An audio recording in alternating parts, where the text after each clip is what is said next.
Hello viewers, welcome back to another video. As you guys might know, the day before yesterday I was feeling very sick. So yesterday night I got fever, high fever and cold and cough. So I wasn't even able to sit and talk properly. So I wasn't able to record, unfortunately. I would have recorded. I did perform some of the task for the yesterday. I did perform some of the task yesterday, but I couldn't. As you all know that I record in the night. Yeah, as you all know that I record in the night. So yesterday I didn't had the energy to record in the night. So I skipped yesterday and then tried to think that I should try to record my videos in the afternoon so that I don't get too much drained out of energy so that I couldn't continue this video recording. So I tried to shift it in the afternoon, and today I'm recording it at 5:14 p.m. and today it's 22nd of March 2026. I recorded it and uploaded it today itself, so I don't miss today's date. I did miss 21st of March. That was yesterday. The reason I told you, but we'll continue today without any further delay. Let's set up the timer for 21 minutes and let me turn off the fan because I heard my last video. Its audio quality was very good because I turned off the fans. This background noise wasn't coming, so it's nice that you guys can hear more properly. So please wait.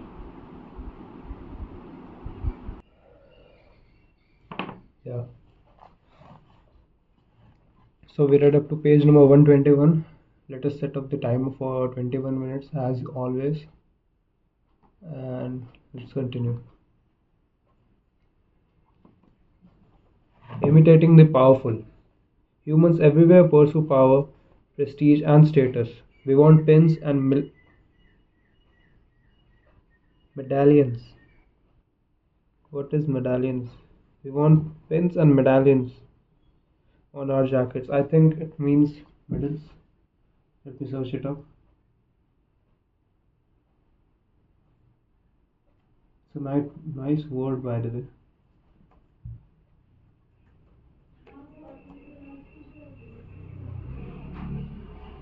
Piece of jewelry in the shape of medal worn as pendant.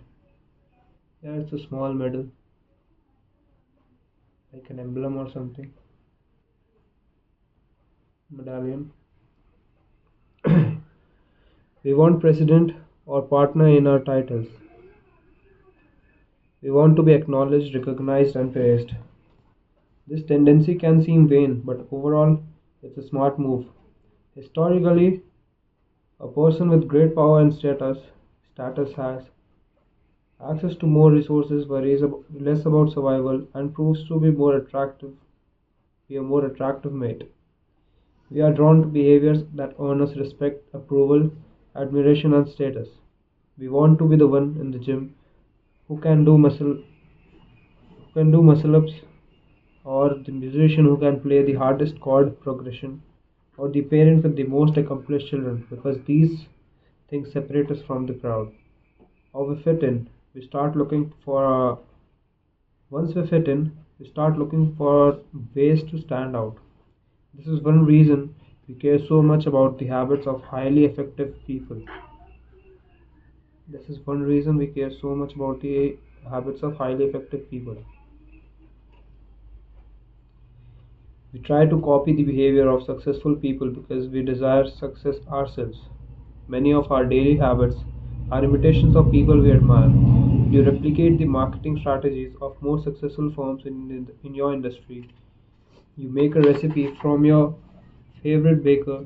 You borrow the storytelling strategies of your favorite writer. You mimic the communication style of your boss.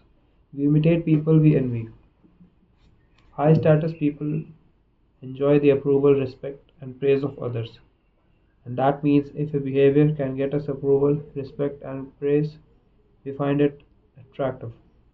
We are also motivated to avoid behaviors that would lower our status. We trim our hedges and mow our lawn because we don't want to be the slob of the neighborhood. When our mother comes, when our mother comes to visit, clean up the house because we don't want to be judged. We are continually worrying, continually worrying, what will others think of me, and altering our behavior based on the answer.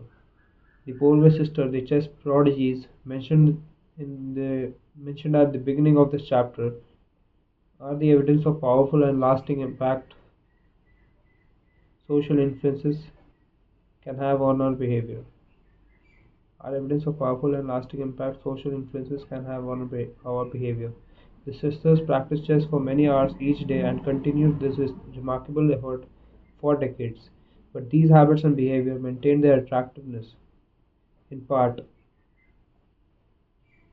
maintained their attractiveness in part because they were valued by their culture. From the praise of their parents to the achievement of different status markers like becoming a grandmaster, they had many reasons to continue the effort. Chapter summary. The culture we live in determines which behavior are attractive to us. We tend to adopt habits that are praised and approved by our culture. We tend to adopt habits that are praised and approved by our culture because we have a strong desire to fit in and belong to the tribe. We tend to imitate the habits of three social groups: the close, family and friends; the many, the tribe; and the powerful, those with status and prestige. One of the most effective things you can do to build better habits is join a culture where desired behavior is the normal behavior and you have something in common with the group. The normal behavior of the tribe often overpowers the desired behavior. The normal behavior of the tribe often overpowers the desired behavior of the individual. Most days we'd rather be wrong with the crowd than be right ourselves. Most days we'd rather be wrong with the crowd than be right ourselves. Yeah, that's true. We read the study about what was it? The two cards with lines, one with one line and the second card with three lines. People had to choose the most common ones and so and so. If you haven't watched the previous videos, please go watch it because those references will come in this book later on. So I think it will be helpful if you are following. If you aren't, then it doesn't matter anyways.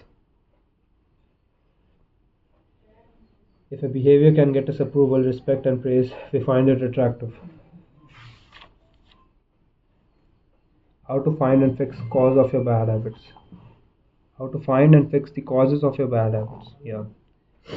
In late 2012, I was sitting in an old apartment just a few blocks from Istanbul, most of Istanbul's most famous street, Istiklal Caddesi. I was in the middle of a 4-day trip to Turkey, and my guide Mike was relaxing in a worn-out armchair a few feet away. Mike wasn't really a guide; he was a guy from Maine who had been living in Turkey for 5 years. But he offered to show me around while I was visiting the country, and I took him up on it. Took him up on it. On this particular night, I had been invited to dinner with him and a handful of his Turkish friends. There were 7 of us, and I was the only one who hadn't at some point smoked at least one pack of cigarettes per day. I was the only one who hadn't at some point smoked at least one packet of cigarette per day. I asked one of the Turks how he got started. Friends, he said. It always starts with your friends. One friend smokes, then you try it. What was truly fascinating was that half of the people in the room had managed to quit smoking.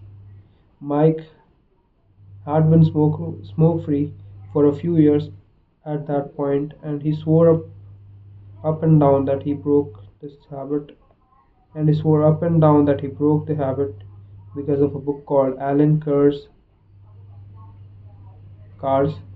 Easy Way to Stop Smoking. It frees you from the mental burden of smoking, he said. It tells it tells you stop lying to yourself. You know that you don't actually want to smoke.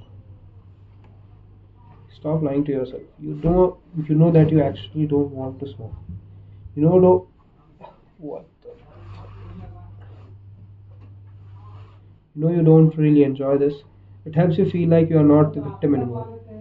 It helps you feel like you're not the victim anymore. You start to realize that you don't need to smoke. You start to realize that you don't need to smoke. I had never tried a cigarette, but I took a look at the book afterwards out of curiosity. The author employs an interesting strategy to help smokers eliminate their cravings. He systematically reframes each cue associated with smoking and give it a new meaning. Gives it a new meaning. He says like, you think you are quitting something, but you are not quitting anything because cigarettes do nothing for you. Quitting anything because cigarettes do nothing for you. You think smoking is something you need to do to be social, but it's not. You can be social without smoking at all. You think smoking is about relieving stress, but it's not. Smoking does not relieve your nerves, it destroys them. Over and over he repeats these phrases, and others like them. Repeat these phrases and others like them. Get it clearly into your mind, he says. You are losing nothing and you are making a marvelous positive gains and you are making marvelous positive gains not only in health, energy, and money, but also confidence, self respect, freedom, and most important of all, the length and quality of your future life. By the time you get to the end of the book, smoking seems like the most ridiculous thing in the world to you. And if you no longer expect smoking to bring you any benefits, you have no reason to smoke. It's an inversion of second law of behavior change. Make it unattractive. Now, I know this idea might sound very overly simplistic. Just change your mind and you quit smoking. But stick with me for a minute. Where craving comes from. Every behavior has a surface level craving and a deeper underlying motive. Every behavior has a surface level craving and a deeper underlying motive. I often have a craving that goes something like this. I want to eat tacos. If you were to ask me why I want to eat tacos, I wouldn't say because I need food to survive. Sorry for the interruption, guys. If you were to ask me why I want to eat tacos, I wouldn't say because I need food to survive. Because the truth is somewhere deep down I am motivated to eat tacos because I have to eat to survive. The underlying motive deep down I am motivated to eat tacos because I have to eat to survive. The underlying motive is to obtain food and water, even if my specific craving is for a taco. Some of our underlying motives include conserve energy, obtain food and water, find love and reproduce, connect and bond with others, win social acceptance and approval, reduce uncertainty, achieve status and prestige. A craving is just a specific manifestation of a deeper underlying motive. Your brain did not evolve with the desire to smoke cigarettes, or to check Instagram, or to play video games. At a deep level, you simply want to reduce uncertainty and relieve anxiety to win social acceptance and approval or achieve status. Look at nearly any pos- Look at nearly any product that is habit forming,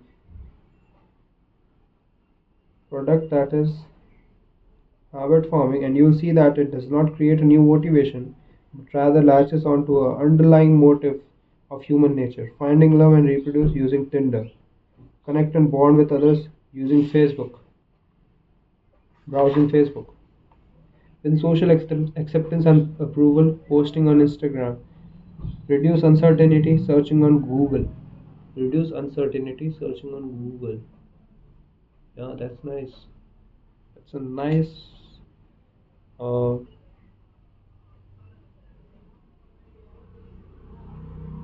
detail the writer noticed that to reduce uncertainty people use Google, because if people didn't use Google they were very uncertain, they didn't know anything.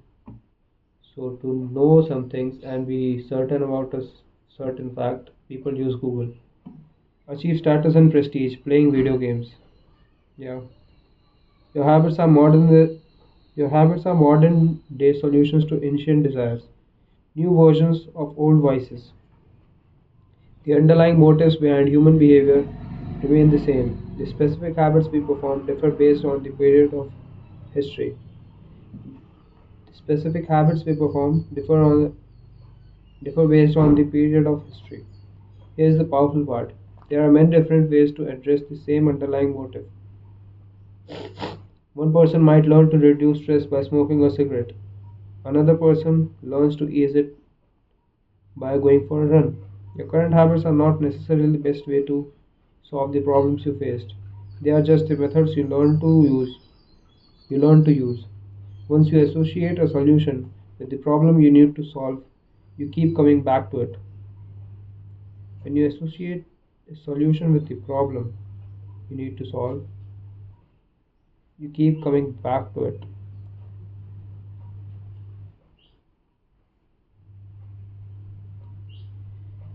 Habits are all about associations. These associations determine whether we predict a habit to be worth repeating or not. These associations determine whether we predict a habit to be worth repeating or not. As we covered in our discussion of the first law, your brain is continually absorbing information and noticing cues in the environment. Every time you perceive a cue, your brain runs a stimulation and makes a prediction about what to do in the next moment. Cue: you notice the stove is hot. Prediction: if I touch it, I'll get burned and I should avoid touching it. Cue: you see that the traffic light turned green. Prediction: if I step on the gas, I'll make it safely through the intersection and get closer to my destination. So I should step on the gas. You see a cue, categorized it based on past experience, and determine the appropriate response. This all happens in an instant, but it plays a crucial role in your habits because every action is preceded by a prediction. Life feels reactive, but it actually is predictive. All day long, you are making your best guesses of how to act, given when you, given when you, what you have just seen and what has worked for you in the past. You are endlessly predicting what will happen in the next moment. Our behavior is heavily dependent on these predictions.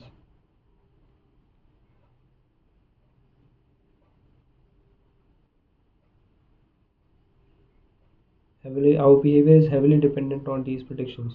Put, a, Put another way, our behavior is heavily dependent on how we interpret the events that happen to us. Not necessarily the objective reality of the events themselves. Two people can look at the same cigarette and one feels the urge to smoke while the other is repulsed by the smell. The same cue can spark a good habit and a bad habit depending on your prediction. The cause of your habit is actually the prediction. The cause of your habits is actually the prediction that precedes them. The cause of your habits is actually the prediction that precedes them. The prediction lead to feelings. The prediction lead to feelings, which is how these predictions lead to feelings, which is how we typically describe a craving, a feeling, a desire, an urge. How do a prediction lead to feeling? The cause of your habit is actually the prediction that precedes them. The same cue can spark the cause of your habit is actually the prediction that precedes them.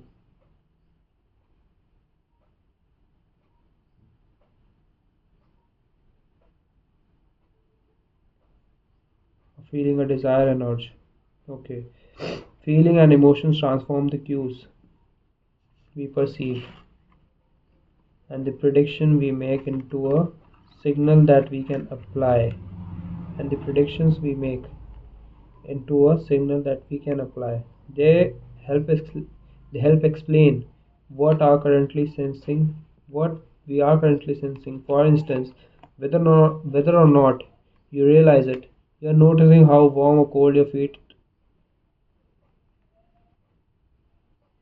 You are noticing how warm or cold you feel right now. If the temperature drops by 1 degree, you probably won't do anything. If the temperature drops 10 degrees, however, you will feel cold and put another layer of clothing. Feeling cold was the signal that prompted you to act. Feeling cold was the signal that prompted you to act. You have been sensing the cues the entire time, but it's only when you predict that you would be better off in different state than you that you take action. In a different state that you take. A craving is the sense that something is missing. It is the desire to change your internal state. When the temperature falls, this is a gap between you and your body is currently sensing. This is the gap. There is a gap between what your body is sensing and what it wants to be sensing. The gap between your current state and your desired state provides a reason to act. Desire is the difference between where you are now and where you want to be in the future. Even the tiniest action is tingled with the motivation to feel differently than you do in the moment. Even the tiniest action is tinged with the motivation to feel different than you do in the moment. When you binge eat or light up or browse social media, what you really want is not a potato chip or a cigarette or a bunch of likes. What you really want to feel is different. Our feeling and emotion tell us whether to hold steady in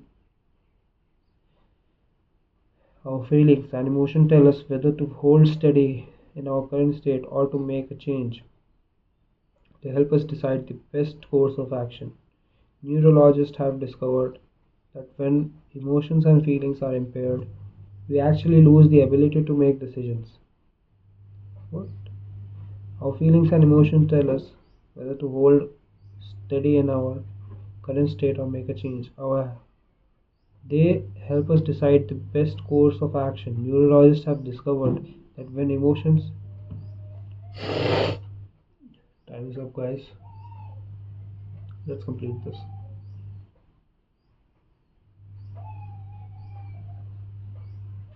Neurologists have discovered that when emotions and feelings are impaired, we actually lose the ability to make decisions. Emotions and feelings. We have no signal of what to pursue and what to avoid. As the neuroscientist Antonio Damasio explains, it is the emotion that allows you to mark things as good or bad or indifferent.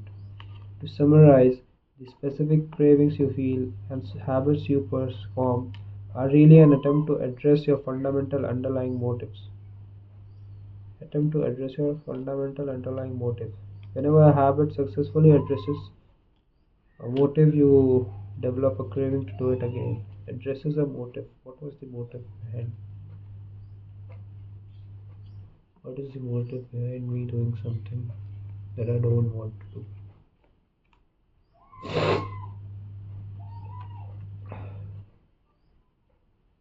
Yeah, it's bad. Yeah,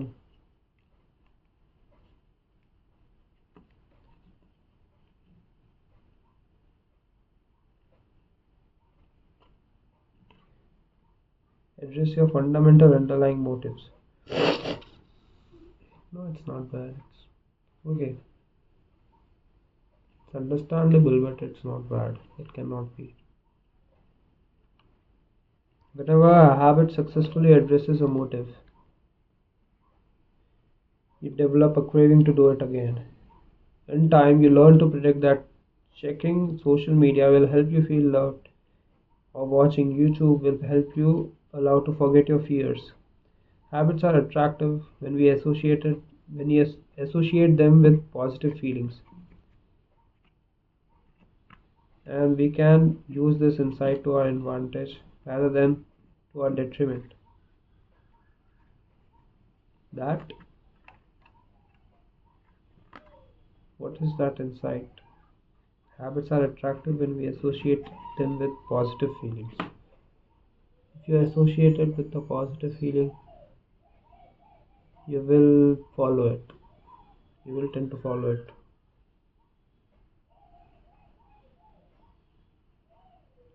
Detriment.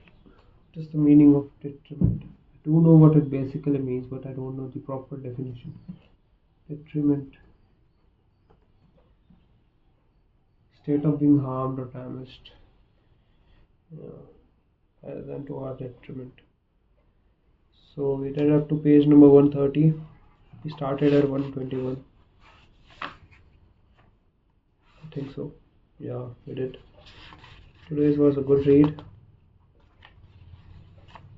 We have to start from here. We should be right.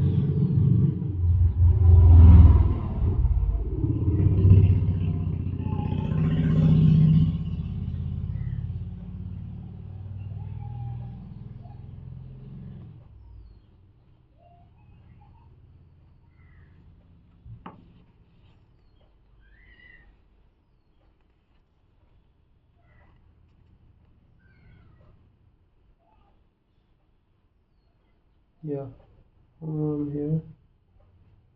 We have to start from here.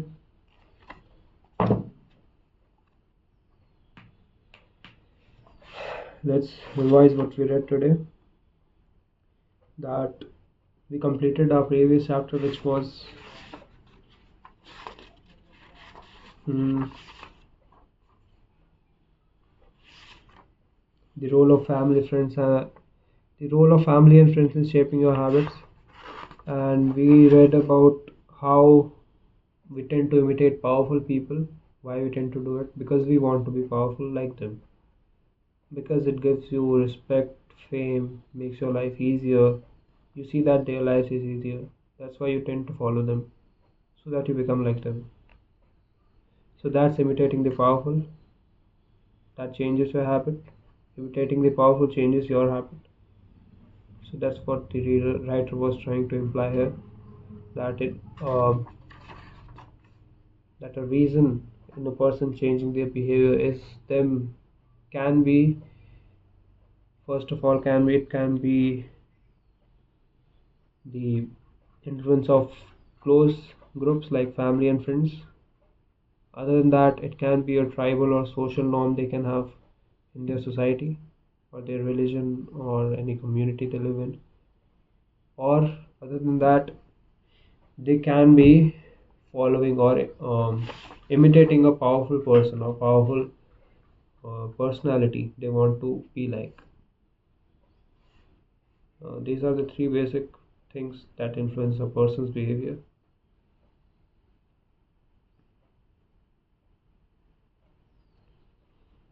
And we tend to move by crowd. That's true. Some people tend to, most of them tend to move by a crowd decision. That if a crowd is choosing something wrong, even if we know that it's wrong, we'll choose the wrong answer only. We read all this in the previous chapters. What I read today, I will summarize that to you. And we started chapter 10, how to find, fix and cause, how to find and fix the cause of your bad habits. So here he told about his Turkish friends when he went out to dinner with them. He got to know about the book Alan Carr's Easy Way to Stop Smoking, and then he gave it a read and he found out that it basically tried to make follow the concept he earlier taught us, which was make it unattractive. Like making making a habit unattractive will make you not do it again and again.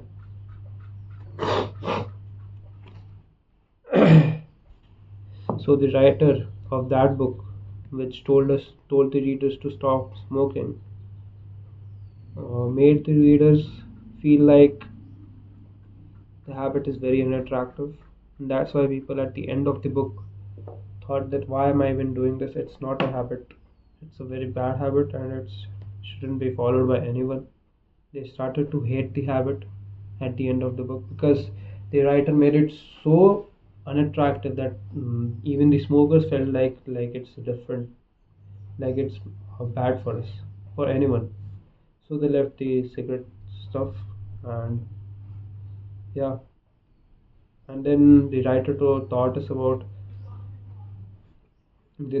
about where the cravings come from.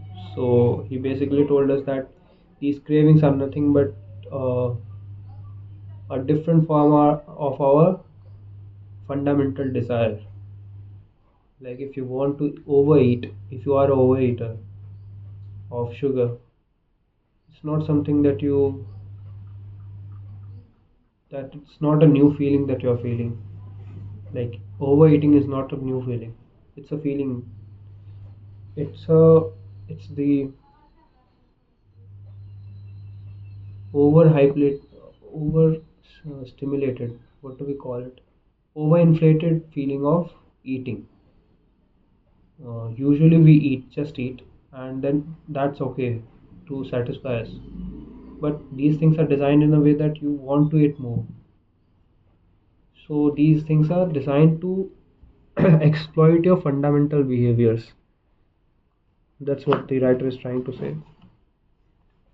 So he gave us example that finding to find our basic fundamental desire. He gave some basic fundamental desires and what we use in today's generation, mostly what we use to satisfy those feelings. So find love and reproduce, we use Tinder. To connect and bond with others, we use Facebook.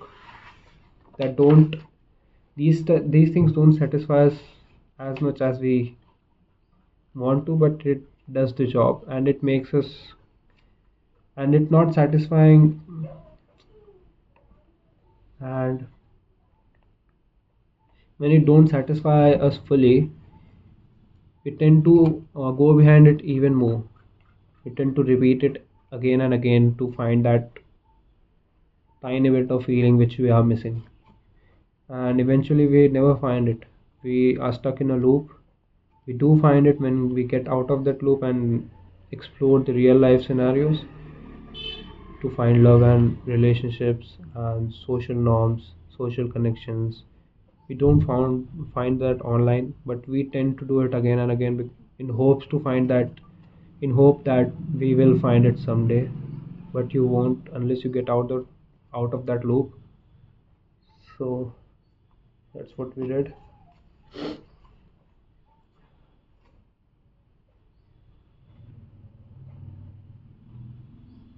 Yeah, so the writer also gave us cue and prediction and relationship, that we notice a cue and we predict what we are going to do. So craving is nothing but this prediction we are feeling. The writer told us this, that the craving you are feeling is nothing but the prediction that you want to change the state you are in right now. If you are feeling different, if you want to feel different what you are feeling right now, you will predict what you need to do to get in a different state. And these predictions are mostly the cues you noticed in your environment. If you noticed a bad cue that led to a bad feeling, that led to a bad prediction, and then you tend to do the bad habit which you have been doing, if that makes sense. Yeah, that's it. Uh,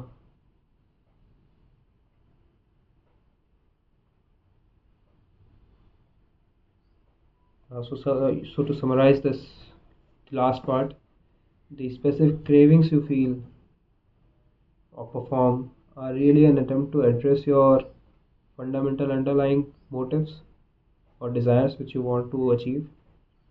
Whether a habit is successfully whether a habit is successfully addresses a motive, you develop a craving to do it. Whenever a habit successfully addresses a motive, even if it addresses it by 50 or 60%, you tend to follow it because it's easier than following something hard and achieving those things in a hard way, but in a better but getting a better results using that. You won't do it. In the time you learn to predict that checking social media will help you feel loved and watching YouTube will allow you forget your fears. What?